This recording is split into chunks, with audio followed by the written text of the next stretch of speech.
Eh bien, salut à tous et bienvenue dans le Café du Foot où je vais revenir aujourd'hui sur les deux belles qualifications françaises pour les huitièmes de finale de la Ligue des Champions, celle de l'Olympique Lyonnais et de l'Olympique de Marseille. Malheureusement, notre troisième représentant au CER a été éliminé dans un groupe très très relevé où figuraient notamment le Real Madrid, le Milan AC qui sont tous les deux qualifiés et l'Ajax d'Amsterdam. Alors côté qualif, je vais commencer par Lyon.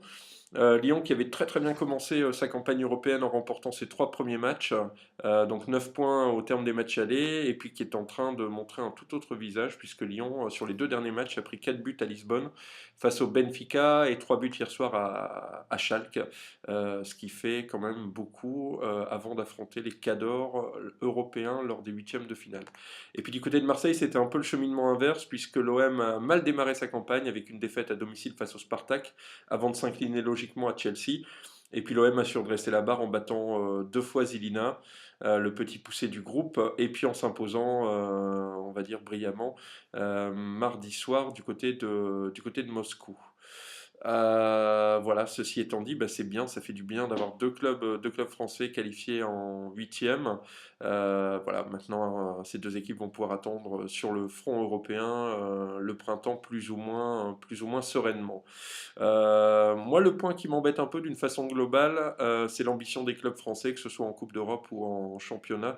J'ai entendu beaucoup de choses la semaine dernière. J'ai entendu Margarita Louis-Dreyfus, qui est quand même la propriétaire de l'OM, hein, sans qui le club aurait certainement beaucoup de difficultés à continuer à mener son train de vie actuel, qui a dit avant le match de Moscou que ce serait un échec de ne pas se qualifier pour les huitièmes. Ce à quoi lui a répondu Didier Deschamps en lui disant que ce ne serait absolument pas un échec de ne pas se qualifier. Moi, je suis désolé, monsieur Deschamps, mais quand on est champion de France, quand on a le deuxième budget français, l'un des plus beaux publics de France, quand on recrute à l'intersaison pour 40 millions d'euros, c'est certainement pas pour faire de la figuration, que ce soit sur le plan national ou sur le plan européen. Pour moi, la qualif de l'OM, c'est la moindre des choses hein, pour les huitièmes de finale de la Ligue des Champions. Je vous rappelle que l'OM était dans le deuxième chapeau européen lors du tirage au sort des groupes et que lorsque j'entends parler d'exploits pour avoir gagné à Moscou, permettez-moi quand même d'en douter, c'est la moindre des choses. Alors cette ambition, ce manque d'ambition, c'est typiquement français puisqu'on le retrouve aussi au Paris Saint-Germain, hein, où j'ai entendu Néné dire que oui, il souhaitait aller au bout, il souhaitait remporter le titre avec le PSG, et puis 48 heures après, il est tout de suite calmé et recadré par son entraîneur Antoine Kombouaré qui préfère le freiner. Alors moi je trouve ça vraiment dommage parce que Néné on le fait venir de Monaco et là je pense que c'est pareil, ce n'est pas uniquement pour faire des gris-gris sur le côté gauche au Parc des Princes. Si on l'a engagé, si on a déboursé quasiment 6 millions d'euros pour le faire venir, c'est qu'on a aussi des ambitions du côté du PSG. Puis quand je vois l'effectif parisien, le fait que ce soit le club de la capitale avec un beau budget de fonctionnement, moi, je suis désolé, hein, qu'on laisse Néné parler d'ambition.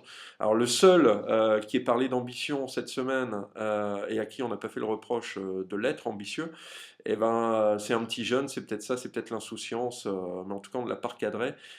C'est Eden Hazard après son énorme match face à Monaco, dimanche en Ligue 1, qui a permis au LOSC de prendre la tête du championnat. Voilà, lui, il a reconnu que Lille pouvait aller au bout.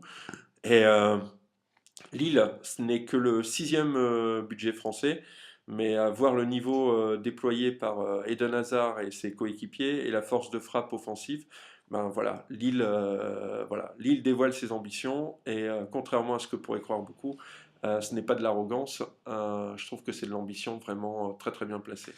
Je vous laisse méditer là-dessus et puis écoutez, on se retrouve très prochainement. Salut, bonne journée.